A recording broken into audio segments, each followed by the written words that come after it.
तो ये हरे वाले चने के पौधे का वो हरे वाला ऊपरा हिस्सा जिसकी हम आज सब्जी बनाएंगे थोड़ी चाहिए। और अगर इसमें कोई लट हो धूल मिट्टी हो तो ऐसे झटकाने से ये निकल जाएगी। ये देखो ये चने ही इनको वैसे हम डायरेक्ट भी उबाल सकते हैं, पर ये क्या ना अभी सीजन तो लगे हैं और ये लास्ट के चने, तो अब इनको हम काट के फिर उबालेंगे ताकि इनमें जो धागे की तरह की जो निकलेगी ना, जो दांतों में फंसे नहीं, इसलिए मैं भी इनको काटूंगी। पहले तो ये मेरी मदर इन इंडिया इनको अच्छी तरह से झड़का रही हैं ताकि इसमें से लटे वटे निकल जाए। और ये देखो ये जो सुन रहे हो ना, जो काय काम को कौन सारो काम मार वाल करवाओ से आज ख्याल मैं भी काम करवो सीख बुरसी चू। और ये देखो ये सब्जी बहुत कम चा, आज मैं 2 सब्जी बनाऊंगा, एक तो पालक की और ये चना वाला की। ये चना कहीं से ये गर्मी करा थे बहुत ज़्यादा, मतलब यहाँ ना खाओ ना तो शरीर में बहुत ज़्यादा गर्मी रहती है। तो ले जाए जो यहाँ ना गेहूँ की रोटी ये कहीं चाहिए बोलवा देखो ना, गेहूँ की रोटी के साथ भी खा सकते और बाजरा की रोटी के साथ भी खा सकते, पर यह सब्जी बहुत कम है ना, तो मैं ना गेहूँ की रोटी के साथ ही खाऊंगा क्योंकि अतरी पर माँ को नहीं को नहीं या देखो तो ये देख सकते हैं आप हरे वाले चने।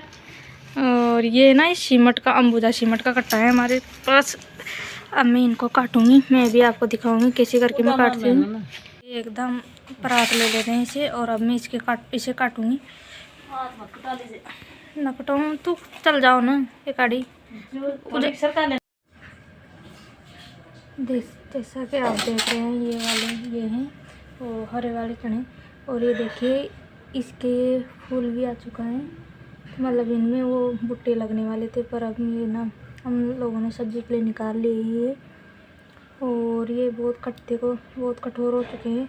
अगर हम इनको डायरेक्ट उबालेंगे ना तो ये दांतों में फंसेंगे और इससे हमारा स्वाद बेकार हो जाएगा। तो हम पहले इनको छोटा छोटा काटेंगे, उसके बाद में उबालेंगे। तो देखिए मैं ऐसे चक्कू ले लेती हूँ। अगर दांतली जैसे वो दांतली या दराती होती ना तो उससे ढंग से कट जाती, पर अभी हमारे पास वो अवेलेबल नहीं है, तो मैं इससे काटूँगी। और देख सकते हैं आप इसे मैं कैसे काटूँगी, तो मतलब एक जगह बढ़िया ढंग से ढेरा कर ले, मतलब कठोर हो जाए क्योंकि बहुत हल्का होता है ना, तो ये कटा नहीं। ऐसे कर करके काटे नहीं।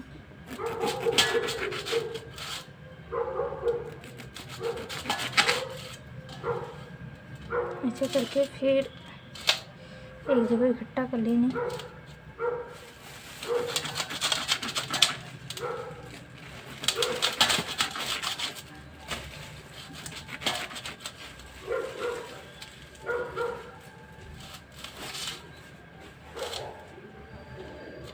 देख सकते हैं आप ये कटने वाला है क्योंकि ये सब्जी बहुत कम है, तो ये कट जाएगी आराम से। फिर इसको बांटने में ज़्यादा परेशानी नहीं होगी। अगर हमारे पास मिक्सी या फिर वो बांटने की सिलबट्टा होता ना तो हम लोग से कभी नहीं काटते, क्योंकि फिर तो वैसे ही बटने ना जाता। पर अभी हमारे पास बांटने का कुछ ही नहीं, हम लोग इसी परात में लोटा से बांटेंगे ना तो ये ढंग से बटेगा नहीं, इसलिए हम काट रहे हैं इसे। देखिए मैंने इनको छोटे छोटे ध्यान से करना पड़ रहा है क्योंकि चक्कू धारदार है, कहीं हाथ में ना लग जाए।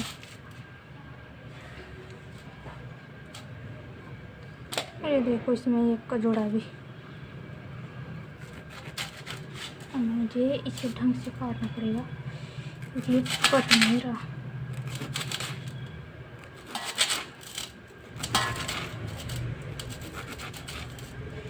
कटने में इतनी परेशानी हो गई, तो ये बढ़ने के बाद तो इसे बहुत परेशानी होगी काटने में।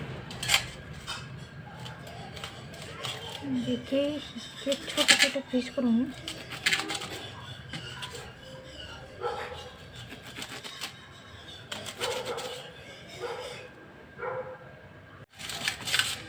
देखिए मैंने इसे लगभग काट ही लिए, पर ये जो थोड़े बहुत छोटे मोटे बच जाते हैं ना, इसे मैं इसे हाथों की सहायता से तोड़ूँगी ताकि ये पूरा ढंग से मिक्स हो जाए और दांतों में पसीने। वैसे इसकी सब्ज़ी बहुत ज़्यादा टेस्टी लगती है। और मतलब अगर इन चनों को जैसे कि अगर कोई तालाब में बोए हो और बिना पानी के हो ना तो वो और ज़्यादा मस्त लगते हैं। वैसे इनमें अगर पानी पिला दिए हो चनों को तो उनका वो जो खार होता है नेचुरल खट्टापन नमकीनापन वो चला जाता है पानी पिलाने को।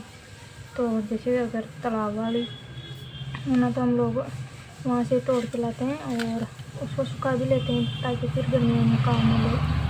इसे प्रिजर्वेशन करते हैं, मतलब स्टोर कर लेते हैं बाद में ताकि गर्मियों में कोई लू लगे ना तो इसकी जो सूखा वाला होता है ना उसकी फांसी बोलते हैं। देखिए कितनी अच्छी तरह से मैंने काट ली और अब इसको देखिए छोटे छोटे पीस हो चुके हैं तो हम इनको उबालेंगे ना तो ये अच्छी तरह से उबल जाएगी। जैसे हम लोग कभी ऐसे काट के उबालते नहीं थे पर इस बार एक है ना सीजन जाने वाला है और ये लास्ट की सब्ज़ी हैं तो ये बहुत ज़्यादा कठोर हो चुकी हैं। ये देखो बड़े बड़े डंठल हैं, अभी इनको ये ऐसे दांतों में फंस जाते हैं तो इसे काटना पड़ता है। और अगर मिक्सी होती ना तो हम लोग बिल्कुल भी नहीं काटते क्योंकि फिर तो अपने आप मिक्सी में पिस जाती है ढंग से अच्छी तरह से। पर मिक्सी की जगह हम लोग ऐसे काम में लेंगे। देखो कोई कोई पीस रह चुके हैं बड़ा बड़ा, पर देखिए बहुत अच्छी तरह से मैंने काट लिया है इनको। दांतली होती तो और ज़्यादा अच्छी तरह से कटते, चक्कू से कटते नहीं है। तो अब हम इनको उबालेंगे। पालक को रख रखा है हमने उबालने के लिए। ये देखो ये दिखेगा नहीं, ये देखो ये पालक है और उसके अंदर वो लहसुन की कलियाँ भी डाल रखी हैं ताकि ये भी उबल जाए। हम लोग आज दो सब्जी बनाएंगे। ये देखो इसमें से कितनी सारी भाप निकल रही है। हम लोग भुगनी में उबालते हैं क्योंकि कुकर अवेलेबल नहीं है। तो अब चने की सब्ज़ी को उबालने के बाद में इसमें हरी मिर्चों को, हरी मिर्च तो नहीं थी वो लाल हो गई थी, साथ में डालकर ऐसे हम ऐसे पीस रहे हैं। हमारे पास मिक्सी नहीं है, बांट रहे हैं। अब ये क्या है ना मुझे मिर्ची ज़्यादा दिख रही है तो इस हिसाब से तो बहुत ज़्यादा तीखा होने वाला है। एक दो मिर्चा जी जिंदा दे जीजी ये मग नल्ले मग चरखिया कर दे नल्ले तो पटक ली पटक ली। ये देखो इस प्रकार मैंने पहले जैसे उबालते थे ना डायरेक्ट उबाल के ऐसे कर देते हैं। ये देखो बांटने का तरीका। हमारे पास ये लोटा है, ये काम चलाओ तरीका है और ये तरीका सिर्फ इंडियन लोगों के पास है। इंडियन खासकर हमारे ढूंढाड़ क्षेत्र के मारवाड़ी लोगों को ढूंढाड़ में इंडियन आता होगा। ये देखो भाई हमारी लैंग्वेज बहुत ज़्यादा है, सब समझ सकते हैं। फॉरेन आदमी भी इस लैंग्वेज को समझ सकते हैं, इतना सिंपल हम बोलते हैं। लसर का लगाने का मतलब है बढ़िया पसरने का मतलब है ढंग ढंग से दूज कर और दूज बाप मतलब ये देखो इस प्रकार से दूचा जाता है। और मेरा हाथ दर्द करने लगा है तो आपको पता है कि व्लॉगिंग करते समय मेरा हाथ दर्द करता है तो कैसे रोका जाता है, कैसे इत्यादि करते हैं। ये देखो आनुवांशिक गुण तो आवेला ना। अब इसे डायरेक्ट छोंक देंगे इसके बाद में जैसे नॉर्मल तेल मिर्च मसाला पटक के। मसाला तो ऐसे हो गया, अब मिर्च डालेंगे तो नहीं है, डायरेक्ट तेल डाल के जीरा डाल के और इसे छोंक देते हैं।